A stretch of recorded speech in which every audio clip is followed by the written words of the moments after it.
Bonjour auditeurs et auditrices de Radio Taïwan International, ici Clément Tricot. Vous écoutez La Ville en pratique, votre émission sur l'urbanisme et l'architecture à Taïwan. Focus sur Tainan aujourd'hui dans l'émission, la capitale historique du pays, qui a fêté ses 400 ans cette année. Et si la ville est connue pour sa richesse patrimoniale architecturale, eh bien la ville s'est innovée dans le domaine de la construction. Nous allons passer en revue plusieurs édifices qui font aujourd'hui la fierté de la ville. Et pour essayer de vous prouver un peu que même si cette ville est chargée d'histoire, eh bien elle contribue à transporter son histoire dans le futur.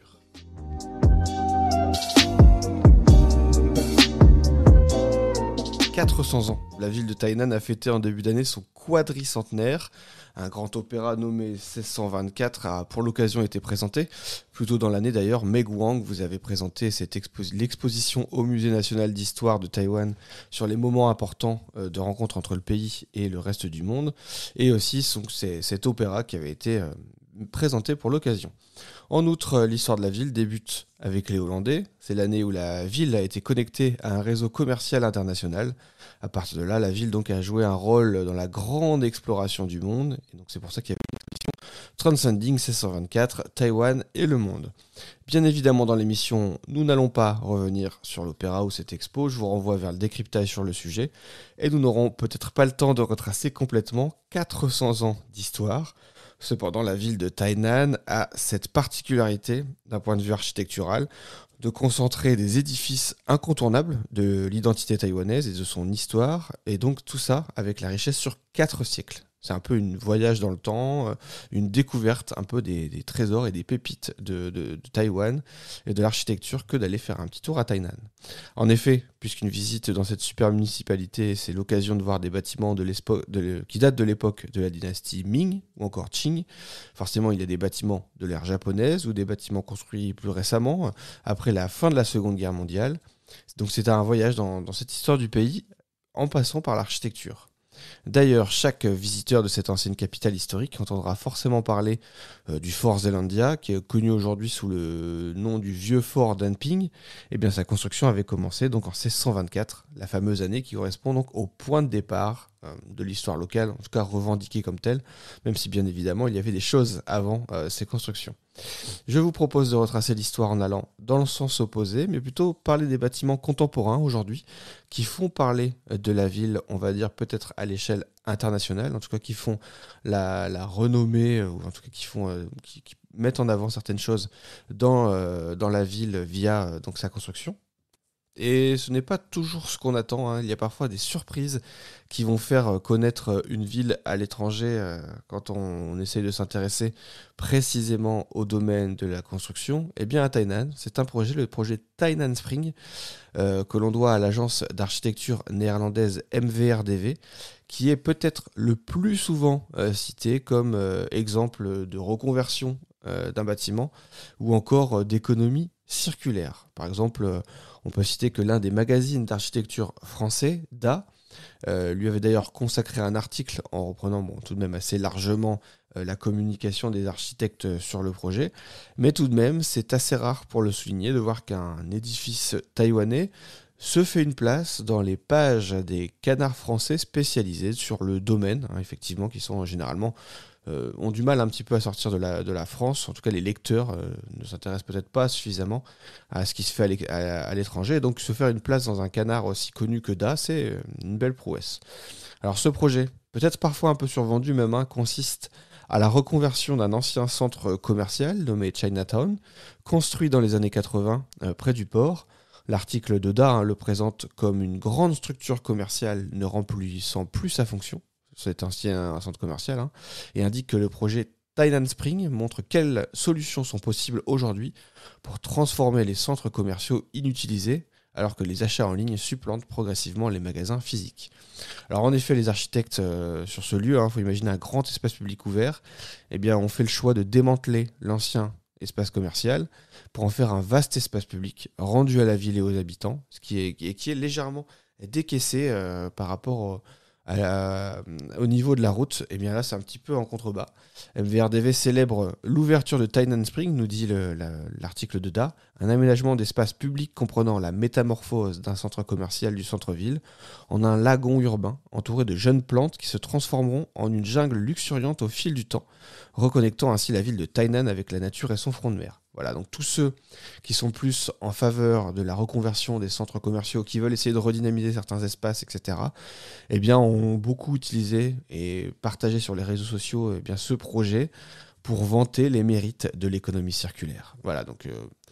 alors, un petit bémol peut-être sur ce projet qui est tout de même une réussite, hein, il faut largement le souligner, eh bien, c'est que dans les premières images sur ordinateur qui ont servi à vendre le projet, donc, eh bien, il y a des images du futur espace public qui avaient été présentées et clairement, il y avait une énorme forêt luxuriante, c'était très très vert, avec des arbres, de la végétation au sol, etc. au milieu de ce lagon, ce qui n'est pas du tout, mais alors pas du tout le cas aujourd'hui. Alors le projet reste superbe, hein, je l'ai dit, mais la promesse n'a pas été tenue. Et je peux vous raconter que dans une conférence à Taïwan, Winnie Mas, l'architecte star de l'agence, se plaignait de l'entretien du lieu. Il reprochait d'ailleurs aux agents d'entretien de couper les arbres avant qu'ils ne poussent.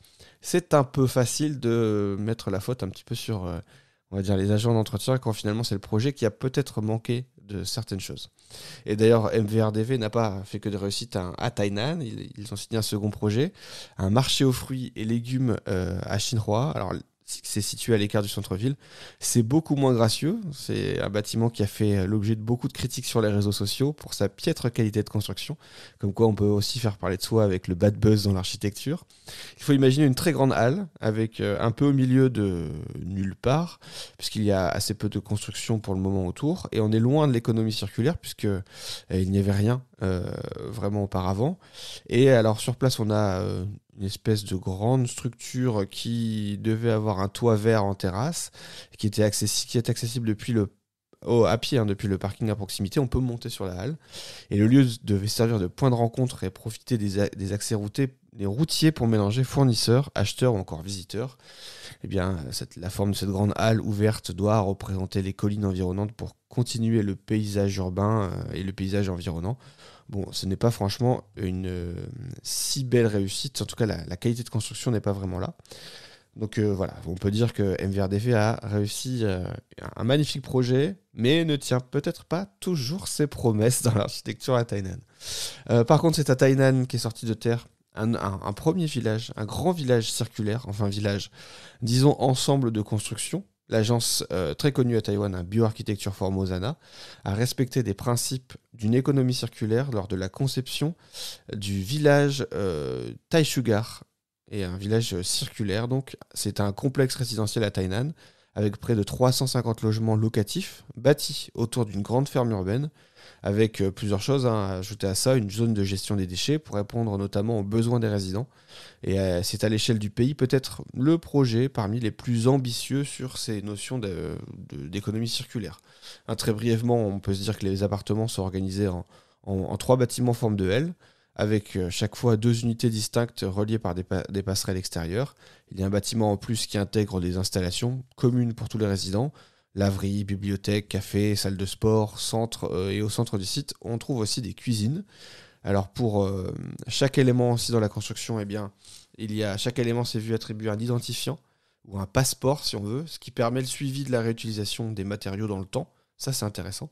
Bon, bref, on n'ira pas plus loin, on en parlera peut-être certainement dans une autre émission de la ville en pratique, mais vous avez compris, on sait innover dans la ville de Tainan. D'ailleurs, la ville mise beaucoup sur l'innovation et pour essayer, en tout cas, c'est le message affiché, a lancé un grand projet urbain pour continuer à développer la ville. Mais là, sur la volonté de faire une ville bas carbone, il y a effectivement un grand plan de développement de l'industrie des technologies de l'énergie verte. Et bien dans ce cadre, la ville a créé la Shalun Smart City, Green Energy Science City même plutôt. Donc c'est un grand projet de développement urbain sur 4 piliers: création d'énergie, économie d'énergie, stockage d'énergie et intégration des systèmes énergétiques. Alors l'ambition affichée, c'est justement de construire une espèce de nouvelle ville, en tout cas d'étendre la ville de Tainan. Mais l'idée était tout de même aussi d'attirer des industries et des investisseurs étrangers avec autour de cette question de l'énergie verte et de créer un grand pôle de recherche dans le sud qui viendrait s'intégrer, on va dire, dans le corridor sud, corridor industriel du sud avec la ville notamment de Gaoshan. Enfin, je termine par un bâtiment qui peut-être a voulu jouer justement sur cette histoire à Tainan. C'est la bibliothèque publique de Tainan. C'est la photo qui sera qui sera en première page de l'article avec l'émission. Eh bien, il faut imaginer que cette nouvelle bibliothèque qu'on doit à l'agence Mécano, mais aussi au taïwanais Mayu Architects, s'inspire de l'histoire de Taïwan, de la culture locale et a été conçue exprès pour le climat tropical de la ville. C'est censé représenter une espèce de forêt de bambou, vous allez le voir, ça fait un peu une pyramide inversée, avec des colonnes qui descendent et la caractéristique peut-être la plus frappante, c'est cette forme de gradin inversé de la bibliothèque et qui, quand on passe ses portes, va concentrer aussi toute la richesse patrimoniale à travers un patrimoine culturel, de l'art, de la musique, des films et 1 million de livres, dont plus de 16 000 de la période d'occupation japonaise. Donc c'est finalement dans un concentré d'histoire dans cette bibliothèque. Et finalement, c'est peut-être un peu un bâtiment qui représente le mieux peut-être l'histoire de cette ville. 400 ans d'histoire et de légendes qui sont finalement concentrés au sein d'un bâtiment résolument contemporain. Voilà, c'était Clément Tricot. Nous arrivons au terme de cette émission La Ville en pratique. N'hésitez pas à me suivre sur les réseaux sociaux, à vous abonner au podcast. Portez-vous bien, à bientôt.